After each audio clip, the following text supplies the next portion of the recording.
and welcome back to the Grown As Business Show, where we talk to real business owners and we break down how they did it, because business is always business, but it can look different on you and you can build a business for your life. Today we are speaking to Deb, who is a dear friend, coach, colleague, does similar things to me, but specifically she is an expert in taking high performance women leaders from corporate into being successful as entrepreneurs. And I'm guessing making revenue and loving their life as an entrepreneur, right? Absolutely. And she's also my person that when someone is very, very specifically leaving corporate to start a business, I just send them to her because that is genuinely her expertise. So thanks for being here with us today. Thank you so much for having me, Sally. Yeah. And, we're just going to break down how you done it. So first, tell the people, what is your business today? What do you do? And how long have you been doing it? Yeah. So I've been in business for 11 years, and my Life After Corporate, which is our new brand, is our latest brand. And we also have a podcast by the same name. But our specialty is really taking, as you said, senior women leaders from corporate who want to package their expertise as coaches or consultants and effectively bring that to market in a way that differentiates them from everyone else that's out there and handles all the challenges in moving from a corporate role to creating this new identity as an entrepreneur and creating the systems and processes and marketing and all that great stuff that builds a successful business. Amazing. What made you, 11 years. We've had this theme. Everyone that I've had on the show so far has literally been 10 years, 10 years, 10 years, 10 years. So you're my first 11, our number 11. So I love it. What made you start your business? Yeah. So I had been working at the company I was at for almost 20 years, and I was leading a line of business that I had launched 2 years before. So I was in product development in the services sector, and it was my jam. I loved finding opportunities. I loved listening to clients. I loved listening to what wasn't working for them and putting together solutions and bringing them to market. And then I would hand them off to some other product manager that would send them to the sales force and actually get all the glory when they were so successful. So I decided to own one. And I ran that line of business for 2 years. We grew it from 0 to 32 million in 30 months. And suddenly I had 53 people working for me. And I was like, this is not my jam anymore. I'm not loving this. I am HR, right? I am HR. Now I'm an operations leader. It's managing people's behavior, managing the metrics, dialing up retention, and loved launching things. That's like my favorite space. I'm like, yes. Goal metrics, retention. Yes, yes, yes. Yeah. It was just like, where's Sally? Yeah. And I literally went to my boss and I said, if I were you, I'd put someone else in this role right now. Wow. And the other thing that was happening on the personal side, which was also a huge contributing factor, is my 25-year marriage was literally dissolving right in front of my eyes. I had a 13-year-old boy who was about to enter high school. And my mother's dementia was advancing rapidly, and menopause was hitting me like a ton of bricks. It was just like this full trifecta of things happening in my personal life that caused me to say, I think I'm complete. I think I'm done with corporate. I need to find a new solution. And when I was working with a health coach and a personal trainer and a kick-ass therapist, because I needed to stop being me in that moment, I realized that there had to be another way. And for lack of anything else, I decided to get my certification as a health coach. Yeah, that's amazing. I mean, even when you said all those things, I kind of got chills because I can't imagine going through all those things. This is how a lot of times life happens all at once to get us to shift or pivot into something new. But still, that sounds like that was a lot. It was a lot. I mean, life no doubt gobsmacked me. And it was the realization that I had put my head in the sand for so long and knew that all this stuff was happening outside of me, but just putting my head down. I was a group vice president. I had this line of business. I was living in a hotel 2 nights a week, commuting back and forth, traveling all over the country, and just went to sleep in my personal life and focused only on business, and that wasn't serving me because I had sacrificed myself for the paycheck. Yeah. I think that we can all relate to that. So you had this realization and then you just said, I'm going to leave Mhm. and then figure it out? Or did you have an idea for the next thing? Yeah, so I'll cycle back a little bit. When I was feeling the first niggles of dissatisfaction, what I did was go on a silent 10-day meditation retreat. And it was in that very first retreat that um, I realized I needed to let go of my marriage. And it was definitely just a total release. And I think back on it. In fact, I was just thinking back on it the other day, probably because of my COVID fever, but I was thinking about how much emotional abuse that I was tolerating during that time period. And, what was I thinking? How did I buy into that for so long? But the wake up came. And then, soon after that, I started the divorce proceedings in place. And then about 2 years after that, I went on retreat. I always went on retreats with an intention for a Mm. realization. And this realization was, what am I meant to do? And I was, like meditating, like, how you meditate like really hard? Those Give me answers are the like answer. struggling. Give it to In me, give this it to me. meditation, this one, I'm going to have the lightning bolt moment. Yeah, I know. Exactly. So it was the That's meditation like that was me every after morning. lunch. I know. Give me the lightning bolt. It was the after lunch meditation. So number one, I'm digesting food. Number two, it was the yoga instructor, not the guru teachers who were leading the meditation. So I had really low expectations. I was like, I'm not going to get much out of this one. Yep. And I completely released it. And in that meditation, I had a huge vision. And there was the golden light, the image. I was coaching, I was teaching, I was showing other women how to take the path that I had just taken of really upending my life from my career, my relationship, and my health, and really put all those pieces together and had embarked upon a brand new spiritual journey, an aspect of my spiritual self. I remember thinking, looking up, just in my mind's eye and saying, really? Like, do you know how much money I make?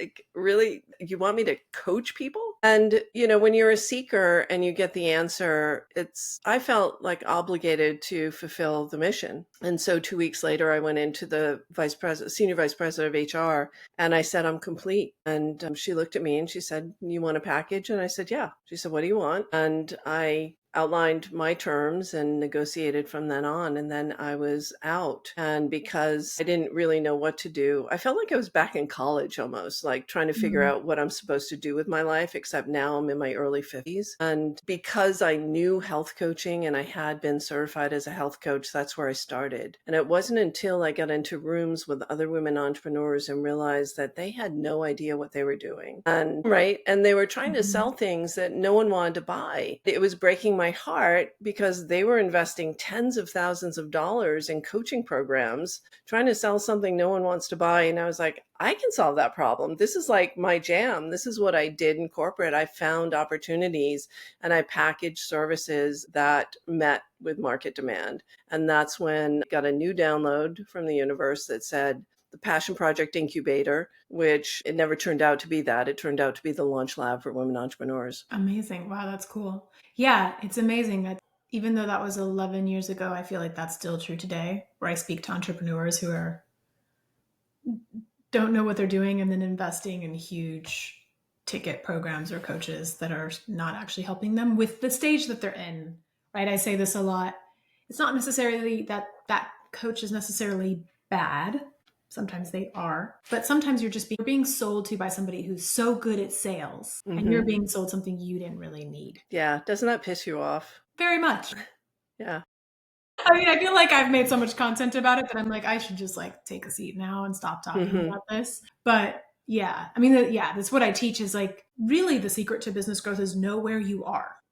Mm-hmm. There's a scale. You have to know your scales. You have to learn the rules and know where you are on the journey because there is a time maybe for that coach that teaches that thing. But what often happens is they just sell you so well at the wrong time. And then Yeah. you're carrying shame, guilt, and resentment about that money that you spent. And that also slows you down, right? And also the shame that, I was taught this, it should work for me. What's wrong with What's me? wrong with me because it doesn't work for me? Well, I always say it works Right. for about 15% of the people in that program. Yeah. Yeah. So, okay, so you started this launch lab. It's obviously grown into iterations. At what point did you realize your ideal target is somebody going from corporate into entrepreneurship? Like, do you know how many years it took you to realize that? It was a couple of years. Initially, I had people in the arts, people in the healing professions too that were in there. And what I'm really good at is meeting my clients where they are, and they're in analytical overdrive. Hmm. So to be able to create a framework and a process that takes them from analytical overdrive and overachievement in their executive functioning and open up a pathway for creative understanding, we share the same language. And I found with the healers and from people who came from the arts, they don't have that same understanding of frameworks and tools and logical progression. And I think that's what my corporate clients love working with me about, is because there's so much structure. There's so much structure in how you think about your business, how you test your idea, how you get data and you analyze the data, and then we create your service offering and we test it out. And in that process, they're really getting ready for sales conversations because, even though there's so many AI tools that are out there right now that you could use that would tell you who your ideal client is and what their pain points are and what they want and what their desires are and can help you write a piece of content, nothing beats getting outside your comfort zone and asking someone for a conversation about what their challenges and desires are around the problem that you solve. And that's the very, very, very first hurdle. We talked about resistance is real, right? It's the number one thing that people don't want to do. And I force them to do it. Do you know? Oh my God, I love hearing this from you because in my program, people always think the numbers are going to be the hard part. They're always scared of the numbers, worried about when we get to the numbers module. They're always just like, ugh. Some people skip that day, which is why now I'm super sneaky and I do my because I used to know ahead of time, like next week is this module. And now I'm like, nope, we do it in 4 days and we get that shit done so that you have your whole systems dashboard in place. And in the end, the numbers are not the hard part. And it is the voice of consumer interviews and getting feedback and being able to digest the feedback and be able to create messaging that's right for your audience. Like that's so much harder for us. And I know why and I get why, but it's so fascinating to me that people are always scared of the numbers. I'm like, don't be scared of the numbers. They're black and white. They just tell you how it is or how it isn't. But it's very hard to do that process of what I notice is getting feedback and integrating it and not taking things personally and being able to iterate on your baby, right? That you love so much is really hard for us as humans, I think. What is your experience of that? Well, the hardest part for them is asking strangers to have a conversation. And I always say, if you have resistance over asking strangers to get in conversation with you, how are you ever going to sell anything? Right. So it's great practice for sales because there are similar questions. And I always tell them that frequently you may be in a market research conversation and someone gets really curious about what you're doing. And they start to say, well, this sounds really interesting. Can we talk about what it would look like if I worked with you? Yeah. Yeah, absolutely. Amazing. So today your business has evolved into this specificity, which I love and makes sense. And in your 11-year journey, are there any like big mistakes that you made that you'd love to share so that we can either heal it openly or we can share with people so that maybe they don't make the same mistake? Yeah, and this one actually came to me recently because I just got back from a 7-day retreat. And that is I over outsource to experts. Yeah. So I overbuy expertise from other people because I underestimate my own capabilities and my own knowledge. And it's so easy to throw money at a problem rather than to sit down and think it through and say, okay, what is known about this problem? What is the solution I'm looking to achieve? What would it take to get there? Instead of, throwing another 5,000 or another 10,000 or, hiring a person on my team. I just let someone go this week who'd been with me for 4 months, who I was positioning to come on board full time as my first full time hire. And I realized that she doesn't care. She's ticking boxes. And here I am, throwing money that way to say, take this off my plate, go do it for me. And you don't really care about my business and you're dialing it in. That was, once I realized that, it was just so clear that, this story has come to an end. But I also wrote in my notebook during retreat that great leadership starts with self-leadership, and that I was abdicating my self-leadership, and therefore I wasn't being a great leader for other people. And so this is brand new, Sally. I'm just still unpacking like these Yeah. insights myself, but that's something that I would do differently. I think I would step into a leadership role earlier and, Mm. number one, lead myself as who is the CEO that you're becoming. What is that identity? Who do you need to be? What habits, patterns, beliefs do you need to overcome in order to be able to be that person? And then just throw money at my insecurities. Yeah. Oh, I love this so much. It's so good. Not throw money at my insecurities. That is so real. I had a client who joined my last cohort of my group program, and she was like, "You are the last expert I'm investing in." Because every time I work with a so called expert, I learn some bullshit thing that I already know, and you better be the last expert that I invest in. That's like, ooh, can I take that title? The last expert you will ever invest in. I'll take it. I take that challenge. I am so down for that. But I hear that. I hear that. Mhm. I think that that's what I try to teach my clients, which is why my program can be a little frustrating, because I don't just give you the answers and say, do it exactly like this. Here's what you're doing. I give Mhm. you actually tools that make you model hypotheticals and make you think through, well, if that offer isn't profitable, what should I change? Well, if I were to not have a successful launch that month, what do I need to do the next 3 months? How do I change this in my sales pipeline or in my sales projections?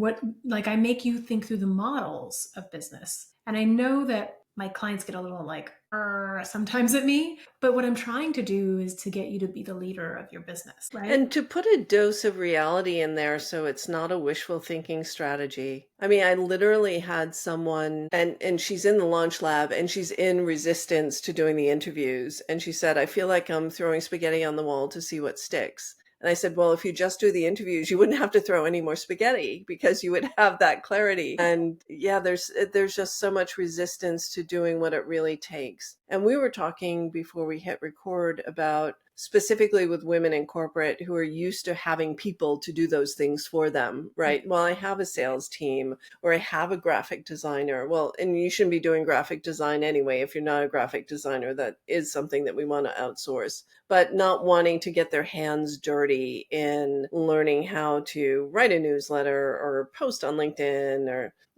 present on and keep visible on social media channels and showcase their face on camera. Those are the things that they really need to get over. And when you know your numbers and you know you need to have 5 sales conversations a week to meet your revenue goals, why are you resisting finding those 5 people? It's a beautiful thing, right? When you just are like, Yeah. yeah, this is what I tell my clients. I'm like, okay, you're stressed out and overwhelmed.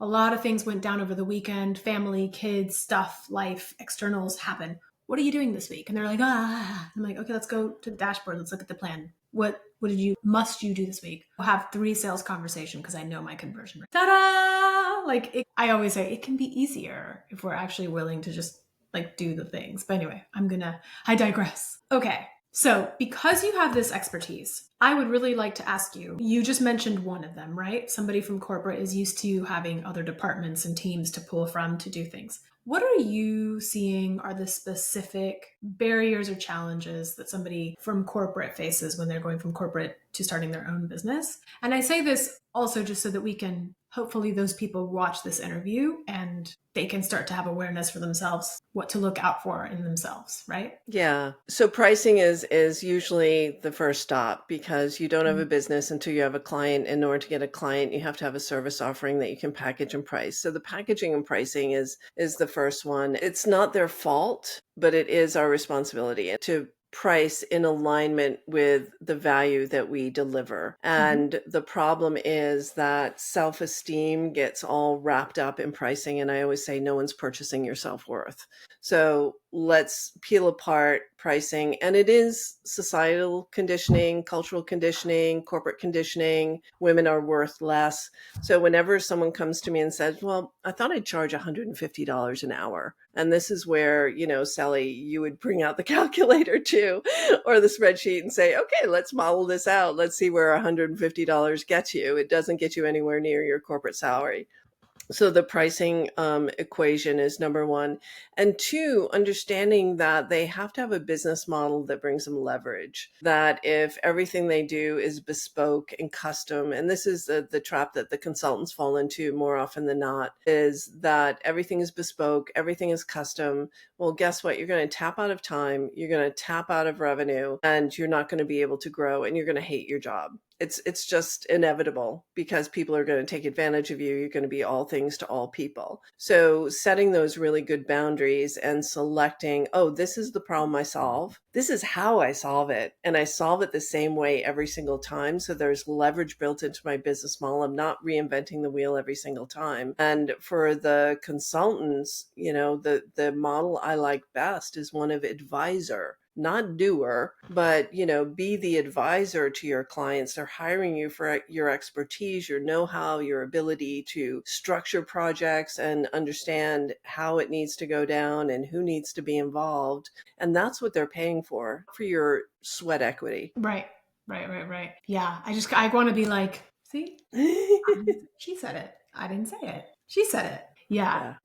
And so we talked about this before we hit record, that you and I both face something really in common in our clients, but in different areas, which is the resistance is real. As coaches, as business coaches, we always come to this place where we feel the resistance of the other person, of the thing that's making them uncomfortable or what they don't want to do. What do you do when you feel the resistance from your clients? You have to call them out on it, and you can only take people as far as they're willing to go. So most of my clients aren't totally resistant to increasing their prices. I have one client that I've worked with for 3 years now who inches her way with her pricing, like by hundreds of dollars at a pop instead of thousands. And she's happy. She's satisfied. She's satisfied with the amount of money she's making. So there's that camp, which is really the minority. And the majority of people fall into a place where it's an alignment issue and they can't see their value clearly enough to align behind a particular price point. And so I created an idea called return on advantage. So we completely take the pricing equation away from you and we look at what is the client going through? What is the value of what you're going to deliver to the client? What is that value over time? What is their return on advantage? Not immediate investment. And then as a mental hack, I'll say, well, what if this is worth $1 million to this company least? Don't you think you deserve 10% of that? Don't you think like 100,000 is a great price to charge for something that's going to deliver $1 million worth of value for your client? And then it opens their eyes because we flip the lens and it's no longer about them. It's no longer about their self-worth. Yeah, I love that. That's amazing. Yes. Okay, I'm going to think about that. Instead of return on investment, return on advantage. On advantage. Beautiful. Okay. Now I'm like, I feel like there's all these quotables. No one's purchasing your self-worth, you said. I have like all these Deb quotables. Debisms from this episode. That's amazing. Where are you today in your business? How are you feeling today, 11 years in?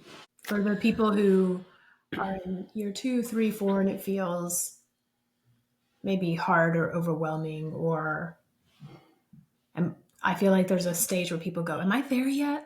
Am I there yet? Are we there yet? Are we there yet? Why aren't we there yet? Right? Yeah. So how are you feeling today, 11 years into your business? I think that's always part of it. So I have, why am I not there yet? I have that as well. Although what I do have is ease and flow and rhythm in my business. I have reliability in my revenues. I have predictability in my results. So I've been able to dial in my own behavior. And I think that's the trick to getting to where you want to be.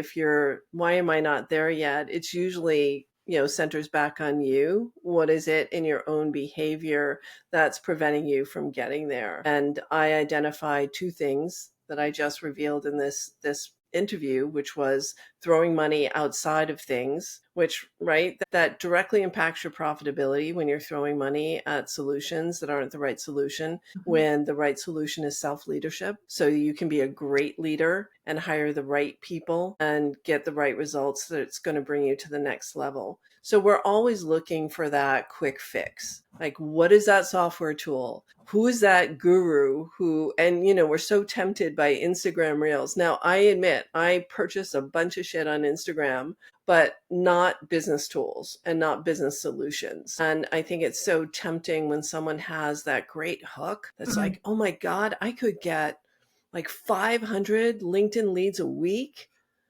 and for only a few $100s, like, you want to throw the money at that thing because that's what you want most is more leads.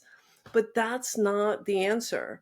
Yeah. The answer comes in, where are the people that I'm serving? Where are they hanging out? How can I get in front of the room so that I'm not the one who's at the networking event trying to like hand out business cards? I mean, it's a real old school model, but I'm staying in the front of the room and I'm the star of the show. And everyone wants to connect with me. And so, it's like finding leverage in your business through your product, finding leverage in your marketing through your behavior, and how are you showing up and what rooms are you showing up in? And if you solve that problem, you wouldn't need to throw, $500 a month behind a spammy bot that's going to make people pissed off at you and not follow you or not engage in your DMs.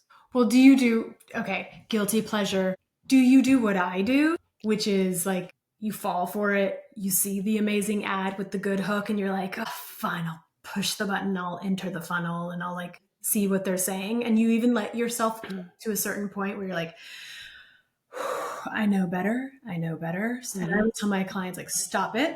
Don't do that. You don't need that. Stop it. You don't need that. Like, but I have to remind, like, no matter how good the hook is, I have to remind myself, like, they're just great at marketing and great at hooks and great at sales. But I know the thing isn't going to actually do what they say it's going to do or fix my business. And I know that there's not this one magical little hack that's going to fix my business. But do you find there is no yourself like magic kind of pill. going down and being Yeah, like, I do, and I'll buy the $97 to get the replay because, at this stage, who has time to jump on webinars?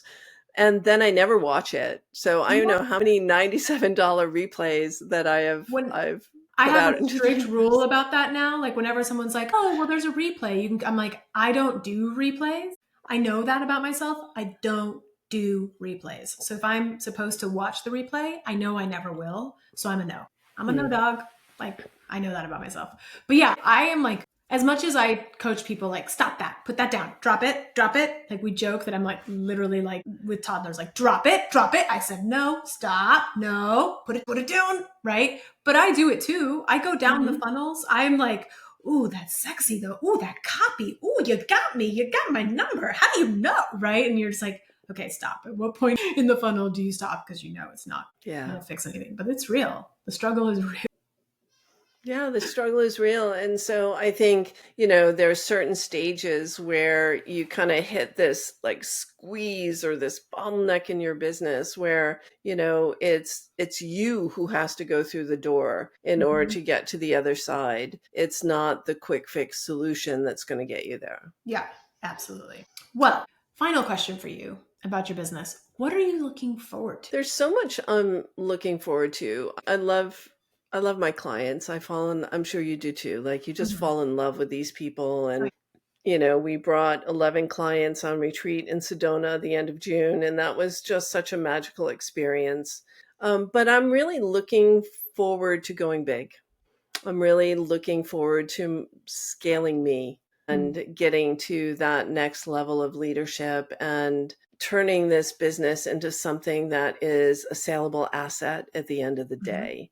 And looking at that challenge, and isn't that interesting? What would it take to actually make that a reality is what I'm most excited about and looking forward to right now. Yeah, awesome. I hear that. Well, if people wanted to find you and learn more about what you do and how you take them from corporate into entrepreneurial bliss, where's the best way to find you? Yeah, so we're just about to reveal the new lifeaftercorporate.com. So if you're thinking about leaving corporate, or you've just left, or you've been in this even 12 years or more and things are no longer working, reach out to us. There's lots of resources there. There's a Life After Corporate podcast on all the major podcast players, but LinkedIn is my home base. Drop me a direct message, say, I heard you on the Grown Ass Business podcast with Sally, would love to connect and learn more. And we'd love to have a conversation with you. Amazing. Okay. Well, thank you, Deb. Thanks so much for taking the time and I know answering questions more about you and your journey and your business and helping us like break it down for other people. So I appreciate Thank you, that. Sally, for the generous conversation. Yeah, of course.